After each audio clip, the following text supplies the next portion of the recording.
I think it worked because it gave my muscles a chance to relax a little bit between increases in flexion, as opposed to obviously what an MUA is doing it all at once. I mean, it really, as Tricia says, it really worked like a slow motion MUA, and just broke through the scar tissue pretty effectively. Welcome to The Bee's Knees, a podcast full of articles, interviews, clinical studies, and advice about knee surgery, physical therapy, and life after knee surgery.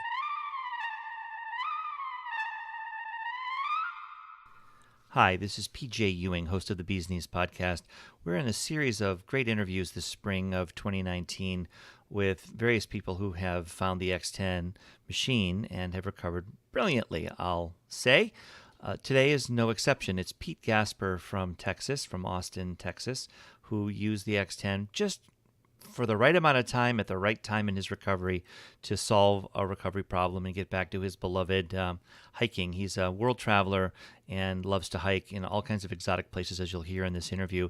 Pete takes us through what went wrong with his initial recovery, but he also goes through a nice description of his search for great surgeons across the United States, how he ended up selecting his own surgeon, and then he goes into sort of what he needed to do to get his recovery on track. It's a great conversation, so without much more from me, let's listen to my conversation with Pete Gasper about knee surgery and recovery. Pete, where are you right now? I'm in Austin, Texas. I've lived here for now over 35 years, actually. Wow. So I'm a born-again Texan. Originally from upstate New York. I went to school in Poughkeepsie in New York State. Worked as a partner in an architecture and interior design firm for over 30 years, about 35 years here in Austin, and recently retired. My wife and I like to travel a lot. That's one of the reasons the firm is technically still open, but we're not working. We enjoy traveling a lot, and we like to hike, especially in places from, Machu Picchu to the lower Himalayas. We sort of like hiking, and that's what brought me to knee surgery and knee problems. Do you think it was overuse in the end, just so much activity over a period of time that wore your knees down? Well, actually, about 25 years ago, I was in Austin here. I was involved with a local association and putting up an exhibit in the Capitol, and I was running down a ladder instead of walking down the ladder, and I fell and messed up my knee, and I ended up having an ACL, anterior cruciate ligament, replaced. And apparently, I didn't know it at the time, that sort of predisposed me to having knee problems down the road or having a knee replacement. And since then, I went through probably a year-long recovery when I had that 25 years ago. Technology has changed a lot. And even though I know it was horrific, I don't remember it as much as I do this most recent recovery, which has been a lot shorter. Over the years, I wore all kinds of knee braces. I got steroid shots, ended up with, I guess it's hyaluronic acid, another kind of a shot. Sure. And considered some other things. But basically, I was just about bone on bone, and my doctor said last year that I had about a year left before I should get my knee replaced, simply because my ligaments wouldn't work with a new knee if I waited too long. So I knew I had to get it done within a year. And actually, my wife and I had already made reservations with some friends. We're going to Patagonia in November. So I had this window that I could have the knee surgery and recover in. So that sort of made the decision as to when I was going to have this thing done. Did you, in that period of time where you're doing the injections, I guess it was probably cortisone was one of the injections along the way? Cortisone, yeah. And then the Basically hyaluronic acid? Steroid shots. Right. And I have to say that at the time I really wasn't aware of it, but since I've been made aware of the fact that steroid injections over time can actually destroy the tissue and cells and break down the cartilage. Yeah. So I wish I had known that at the time, whereas I've now taken in conjunction with what was happening with my knee, I had some other problems going on, and I took what's called a Medrol dose pack of steroids. And apparently that's a lot safer way to do it because it's not injected into the joint, into the knee. It doesn't have the negative problems. Did you consider platelet-rich plasma or actual stem cell treatments? I looked into that, and there's actually a place in Austin, in the Austin area, that has stem cells. And from what I was able to determine doing some research is that it really, stem cells sound like a crapshoot. You know, you have a 50-50 chance of it working. It works in some cases, but it's more anecdotal evidence than any kind of research that shows that it does anything. I think it may be great down the road, but again, if you want to try it, I would say I probably could have tried it, but I just didn't think that was for me. Mm-hmm. From a non-medical perspective, I'm talking with patients throughout the day, throughout the week, online, live. So I feel like I've got my hand on the pulse a little bit of what's going on. And I've learned that 50-50 may be even generous. I think that some people just can't say enough good things about stem cells or even PRP, but most people say it just didn't work for me, and it's usually an out-of-pocket expense, and it can be expensive. So I think you're right. It is still in the future, as much as surgeons want to say that they've got the answer, and the other guys don't, so they've got the magic, but I look at that with great suspicion, and we've had a lot of speakers at various events that we've hosted who are talking about stem cells, and it sounds great, but I just don't see enough people saying good things about it. Well, if you have the cash to spare, you might try it, but it's not. I don't think it's something that's covered typically by insurance or Medicare. No. So you found yourself having gone through your list of measures, and it came down to having surgery. Is there much to say about finding the surgeon and sort of getting ready to go? Was that a long process? You seem to be the kind of person that does your homework, I would guess. Yeah, I really did a lot of research, and I determined that there are about in Austin, and actually my surgeon that I have been seeing for years was, in that respect, he was wonderful. He was very open to helping me on my research and very happy to encourage me to get a second opinion. I don't know that most surgeons were like that, but through him and some other people, I found out who's doing what in the country, and essentially I had considered going to New York City to the hospital for special surgery because they had a great reputation. Stephen Haas there is one of the people in the U.S. that has done a lot of innovative things with knee surgery. But I also found out about a person in L.A. and a person, where was the other person? I've forgotten, in Chicago. Dr. Berger. Yeah, I'm gonna guess. And as it turns out, there was one surgeon in San Antonio who really does some innovative things that I wanted to see, but as it turns out, she doesn't take Medicare, and I was planning to take advantage of that. And sure. as it turns out, my doctor that I ended up with, he actually studied under the same guy in Chicago that she studied under. I see. And so I felt like, they were initially trained along those lines to be less invasive, and I did end up going and talking to somebody else in Austin.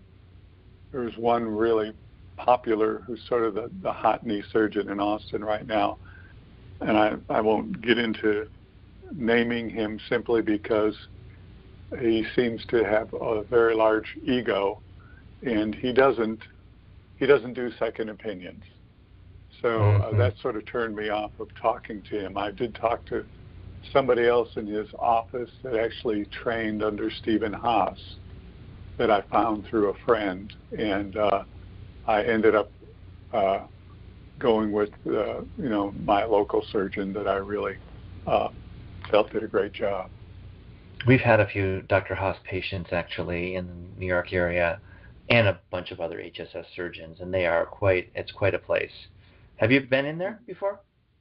No, I haven't been there before, yeah. but I've read a lot Pretty about impressive. it. Yeah, they're really groundbreaking, from the very beginning, with some of the beginnings of hip and knee replacements. They were right in there with the Mayo Clinic. So it's an impressive outfit. Okay, so you picked your surgeon, and you picked the date. What was the date of the original surgery? February 27th. Okay. So there you go, 2/27. Were you in the hospital for long? I was just in the hospital 2 nights. Okay. And I've forgotten now why I needed to stay in a second night for some specific reason. I could have gone home first day, but he wanted me to stay in the second night, so I did that. Okay. And I went home and immediately had some home therapy, home physical therapy that was helpful, at that point. And then I progressed from the home therapy to going out to see a physical therapist at a local clinic. So the traditional trajectory, usually it's a couple weeks of home care. Is that what you had? Yeah, I had 2 weeks of home care. Okay. And then the clinic. Well, before we get to the clinic, what was the home care like? Was it, because sometimes home care therapists I see sometimes just making sure things aren't going the wrong way, but there isn't a lot of active work. Were you really working during those first 2 weeks? Yeah, I was actually working with the person that I saw. I mean, he was really great. I actually felt like he pushed me a lot more than the other physical therapists that I went to see afterwards, and that could have had something to do with my regression, I guess, is that the physical therapy clinic that I went to, I had researched this too, and I specifically went to this clinic because they would do a half an hour with a physical therapist on land, if you will, and then in half an hour in a pool. And I really liked the concept of physical therapy in a pool because of the resistance and the amount of work you can do with your, offsetting your body weight. But in both cases, I felt like the people, looking back on it, I felt like the people really didn't push me, and I'm the type of person that really needs, I'm very image oriented, and I need pictures to show me what to do, and they weren't necessarily very forthcoming with that. I did get them to take some videos with my phone and stuff like that. So I probably wasn't doing as much as I could have done at home. But what ultimately happened, I think at 6 weeks, my flexion was 95, which isn't that bad. I'm sorry. At six weeks, my flexion was 110. But at 7 weeks, I went back to 95, and that was my first sort of reversal, which was unexpected. And then the following weekend, I was at home sleeping on Saturday night at 5 a.m. in the morning, and my knee popped, and I was in really immense pain. And the pain, I, of course, couldn't reach my doctor at that time. I talked to another doctor, and basically I ended up having to wait until Tuesday to see my doctor. And my knee got a little bit better, but by the time I saw my doctor, I still couldn't bend it very much. And at that point is when I went to see him, and he told me that he really felt like I needed to do an MUA, Manipulation Under Anesthesia, and I needed to try to do it as soon as I could. Did you diagnose this? Did anyone sort out what happened with that pop? I mean, that's kind of an odd thing to happen if you're just sleeping. Well, I've had, I think the doctor felt like what happened is it was scar tissue that popped, whereas another physical therapist I've been dealing with recently had another explanation for it, which I can't get into it technically, but it sounds more logical. But I had also had another negative experience with the CPM machine, where I alluded to it earlier. I fell asleep, and I fell asleep, and I think my body, I got sort of catawampus, and I bent my neck when I was moving around, because when you're hooked up to the CPM machine, you sort of can't move. And I think I bent my neck, and I felt another shock of pain. And this was actually after the experience that I just mentioned. So it really sort of scared me to death, and I was about ready to take if I could have done it, to take the CPM machine and throw it out the window. But I didn't want to use it anymore. I've been there so often with so many. We see them on the front steps in the garage. How long did you use the CPM though? I must have used it. Well, I used it initially in the hospital, and I have to say that I made the conscious choice to use it. My doctor initially told me that research showed that using the CPM machine versus just going through the standard physical therapy really didn't do that much in the long run. But again, I had researched it, and I felt like it couldn't hurt at that point. I felt like it couldn't hurt. Why not try it? It was covered under insurance, so I'd go ahead and use it. So I got it in the hospital, and I took it home, and I probably used it for, I used it literally for weeks, trying to get up my numbers, to push my rotation and such. It doesn't have the capabilities that the X10 has, and you're sort of literally locked into the position, and it's pretty uncomfortable, but I felt like it was something that I needed to do until I had the negative experiences with it. Sure. So you've gone back week 6, 110, week 7, 95. The surgeon saying, well, shoot, if we're really at 95, that is MUA territory in terms of needing to go under and have them bend it for you and sort of, it's not quite start over again, but it is certainly a moment in time where you're going to be swollen again, the scar tissue is gone, broken, and now you get to get recovery in gear again. And you being in the analytical person you are, you decided to see if there's an alternative to that. Was that really what happened? Yeah, I really felt that I was going to have to start over again. And I the first week after my surgery, first week was really hell for me. I wouldn't recommend this for anybody, but it was really extremely hard that first week. And also I had gotten to the point where I had weaned myself off of pain pills, the opiates. So I really didn't want to have to go back and start doing that again. And I was doing research about the MUA and kept on seeing this X10 come up. So I went to the website, and there's a lot of links to testimonials and information about it, and I felt like, what the heck, I should try this. I mean, it's sort of a last-ditch effort.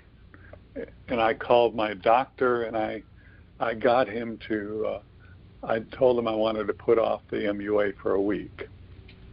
So I gave myself an extra week to try to see if this would fix the problem.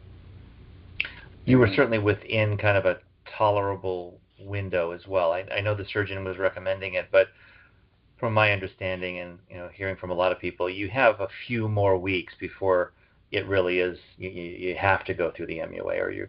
Well, all the research that I've read, that I saw, all the studies tend to sort of set 12 weeks as the deadline to having a poor recovery versus a good recovery from an MUA. Yeah. And he said that he would prefer to not go longer than 10 weeks. Okay. So I had a brief window that I could try it out and see if it did any good. And so you talked to us, and we find a machine for you. Yeah. Right. And I don't think it took too long to get a machine to you. I don't believe. No, it was pretty quick. I mean, I was fortunate that there was one available in Texas. Yeah, we're so thin in Texas, but I was really glad to see that. And so how did it go? What happened on the X10? What was that experience like? It was a really positive experience. I have to say that. I mean, overall, it was a very easy machine to work with, a lot easier than the CPM machine. And the only thing I have to say that you're very well aware of is there were some technical difficulties with the machine. Right. We had an issue with the extension. You had to adjust the pressure a little bit more than we would normally have. But the good thing is there was a tech person, Dave, who was readily available to figure out a workaround. And so worked around it, and I was able to use the machine. And of course, I had a great coach, Tricia, who was really helpful and encouraging. And I was able to set some goals and set a goal of trying to increase my flexion by 1 degree every session, or at least get a couple of degrees every day. And I started doing that, and it was working. I really found it hard to believe, but it was working. It was a lot of work. I was doing it 3 times a day, and I felt like I was running a marathon at points. Did you? How long were your sessions? Were they 35, 40, 45 minutes? What did you do? Well, initially they started out at 30, but I found I needed to do 45 just to spread out the amount of time that I would give my muscles a chance to recover from the pressure they were feeling. and so I went to 45, and I actually ended up at the end going to an hour. There was actually one session which I never did tell Tricia about. That I mean, I'm the kind of person who tends to maybe overdo things sometimes. But I went an hour and a half on one session. That's long. That's a long session. Yeah, I was really wiped out afterwards. I realized after I did that I don't want to be doing this. You know, it's just too exhausting. It really felt like I said, like I've never actually run a marathon, but I've run, 10,000 meters and stuff. So it felt like that, But like I said, Tricia was really helpful and helped me set some realistic expectations, encouraged me to drink a lot more water, and there was a couple of plateaus that I reached that she gave me some options to do some things a little bit differently with the machine. To use specifically, I was using, I'm trying to remember what she called it, but basically it was Was it called active assist by any chance? Yeah, active assist. I was using my muscles to hold back the increased pressure, and I actually varied that a little bit to where I would hold it for a certain amount of seconds, or I would hold it until the end of that particular cycle, and it worked. And I was able to get up to actually 124 at the end. Wow. In terms of flexion, which was, I went from starting out at 97 to 124 in basically 10 days. Was pretty amazing. I'm laughing because that's exactly what's supposed to happen, but everyone's different and there are different challenges, and darn it, that's right on target. I mean, you actually are on the higher end, I think, of degrees per day if you did the math. I mean, 2 degrees is a great day. You were really more like 3 in the end. And that's and obviously you put a lot of time into it. Why did it work, do you think? I think it worked because it gave my muscles a chance to relax a little bit between increases in flexion, as opposed to obviously what an MUA is doing it all at once. I mean, it really, as Tricia says, it really worked like a slow motion MUA, and just broke through the scar tissue pretty effectively. Yeah, because that, you were at week 7, week 8, maybe approaching week 9, and you are in a window where scar tissue can be the culprit. Early days, it's something else. And generally people aren't building scar tissue within a couple of weeks. They are pretty safe. But by that time, and I'm still thinking about that 110 regression down to 95. And, wow, my doctor believed that the reason that I needed the MUA was because I had very fast-growing scar tissue. But the thing is, when I researched it, it's typically you have an MUA because of what they call stiff knee syndrome. And there's a whole bunch of characteristics that typify a stiff knee syndrome. And really, I didn't have any of the other characteristics. So I sort of questioned whether I really had fast-growing scar tissue or something else was going on. So that sort of is one of the reasons, like I said, I was encouraged to try the X10 and see if this would work to break through the scar tissue, because I didn't have all these characteristics that you're supposed to have. So I felt pretty positive about it. So it's been about a week since you've had the machine? Yeah. Yeah, it's actually, and how's this is 10 weeks. 10 weeks as of a couple days ago. So it's 10 weeks and a couple days right now. And the other thing that happened to me is my doctor sent me to a new physical therapist who is sort of a fixer that he sends all of his problem cases to. And this physical therapist is a lot more intense than the other physical therapists I have. And he's really working me hard. And what I discovered on the, I think it's called a total gym kind of machine, you know, where your body is elevated at an angle and your body weight, I think maybe this is at setting of 5, would put your body weight at about 70, 85% of your body weight. And you just crunch down on your knees.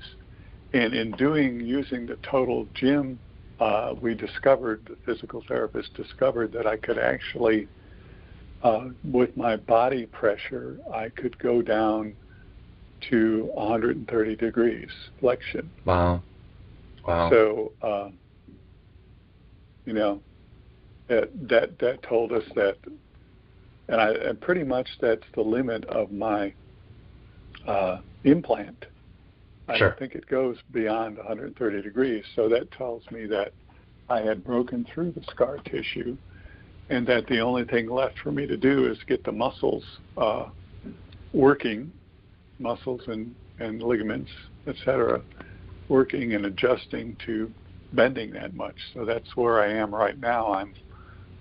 I'm working with him to build up my muscles as well as increase my flexion without pressure.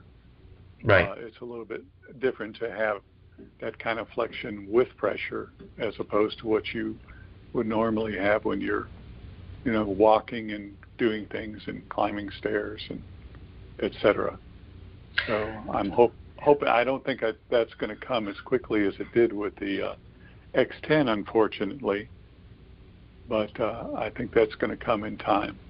It takes time. Strengthening is definitely a different animal. You have a bunch of months still before Patagonia, I believe. When is that trip? November, yeah. Okay. So you've got time. So realistically, I've sort of, even though my physical therapist hasn't said anything from what I've read, it sounds like I should probably expect more to gain a degree or so of flexion per month. If I do better than that, I'll be happy. Sure. You know, I think right now if somebody measured me without any kind of outside pressure, I'm probably at about 120, you know, in terms of just bending my knee back. Sure. So I'm active flexion. Yeah. Yeah, active flexion. Wow. This is really great. It's great to hear the logic behind what you did and how well it worked for you on the X10. And also, I mean, the battle's not done. You have strength to regain, and you want to be in top shape for that trip, obviously. So the journey continues. It reminds me of we did a recovery with a patient almost a year ago now, who was an NCAA official, you know, basketball official, and he did both knees at once. And being an athlete, you know, he got his range of motion relatively quickly with the X10. That was all great. But they really wouldn't let him run. They just worked on strengthening for 12 weeks. And after 12 weeks, they then let him run. And then he, you know, worked his way back to the courts. And now he's being, you know, the first in the world ever to do 2 knees replaced and then get back to being a referee. But it was a strengthening exercise for, you know, a good 4 months of his recovery, which is your future, which is going to be building that muscle up so that your debut on the courts is going to be back to Patagonia in November, and that's when you're going to take advantage of both the strength and of course the bending. So you've got more work to do, obviously, because everybody loses strength. It's normal. It's 50%, they say, at about a month. You know, you've lost half your strength, both left and right, both legs. You know, you've been immobile, and you're obviously at 10 weeks now, so you're fixed the bending, thankfully, and avoided the manipulation, and now now to the strengthening part of it, I think. So, yeah, I can do most anything that I need to do now. I mean, I can put on my shoes and socks, and I can drive, and I have a car with a clutch, so I can drive now. So that works great. I think the hardest thing I have at this point is if I go to an event where I have to sit or stand for a very long time, that's sort of problematic. Mm-hmm. Add to that, I have a little bit of sciatica that's bothering me, and that my physical therapist is working with me on that. Some of the exercises I'm doing for my knee also are helping the sciatica. What did your surgeon say when you avoided the manipulation? Was there any reaction? I have not actually talked to him. I've only, it's been through the physical therapist. When I went back to the physical therapist, they were the week afterwards, essentially before we officially canceled the MUA. He was talking to the physical therapist, and the physical therapist was reporting the facts as to what my flexion was and how much I had improved one day. And then I think I went to see the physical therapist 3 days straight that week. And ultimately, of course, realistically, it's my decision, not my doctor's decision. But the doctor, after he saw the results, was fine. He was convinced that I really didn't need to do this, and he's not somebody that really wants to do MUAs to start with. He rarely does them, but he felt like initially this was a case where it needed to be done. I'm scheduled to see him in a week and a half, and I'll get more feedback from him at that point about the machine. Initially, he said, if you want to use the machine, that's up to you. He wasn't familiar with it, but he is now. That's the story of our life right now, but that is changing. I'm getting indications that there's a lot of chatter in the clinical community. A lot, that's a relative word, but comparatively, people are starting to really pay attention, I think. Yeah, the physical therapist I went to recently, the guy I'm seeing now, he was aware that it was out there. He hadn't run into anybody that had used it before, but he was aware of it. Okay. And he thought it was a great concept. And I talked to another friend who's a physical therapist who my wife has been seeing for 17 years, and she really thought the whole concept made a lot of sense, and she's sort of been our go-to person for an unbiased, opinion on everything that's been related to the knee surgery and recovery. Isn't that hard to find? You've got a valuable asset there, an unbiased opinion in this world. Yeah. Everyone's got a bias, of course. That's and a good rare. Yeah. That's good. That's wonderful. Well, is there anything else that we missed? Anything that you want to relate about this whole experience from start to finish? You've been through it. Well, I would just say that anybody that's going to go through this has to have a lot of patience and persistence, and just set up some goals and stick to it. And certainly, I'd encourage people to do a lot of research on your own and don't simply rely on what your doctor tells you. Get a second opinion before surgery. And as I said, avoid steroid injections for sure. And the other thing I would add, and I've been through some other surgeries, and I've had surgeries. My son had some very significant surgeries, and the one thing I learned with him is you really have to have somebody who's going to act as your advocate. When you're going through surgery or you're dealing with the medical community, you can't just do it all by yourself. And that usually that person is, your spouse or a helpmate, and that you got to rely on that person too to help you recover. I'm not sure how people would do this if they were, weren't in a relationship or didn't have someone to help them.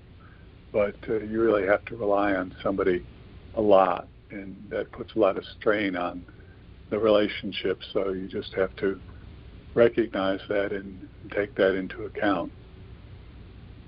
You're vulnerable for a while because of the surgery, so you're right. You really need someone to look out for you. Especially that first week after surgery. Yeah. Well, thank you so much. The insight here is profound. The thinking, your comments that I'm going to include when we publish this, I'm going to include in the notes for this episode the advice that you've got. It's great to hear. You explored all the options. I'm glad this was such a success for you. And I think the next thing that I really want to see is a beautiful picture of you hiking in Patagonia, which is a ways away. I get it. But that's going to be a nice image, I think. Yeah, I'll definitely send you a photo.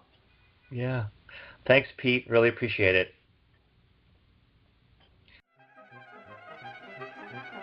To learn more, visit x10therapy.com, 1-855-910-5633. Just a reminder, it's a huge help if you subscribe to, rate, and review our podcast. It helps people find us.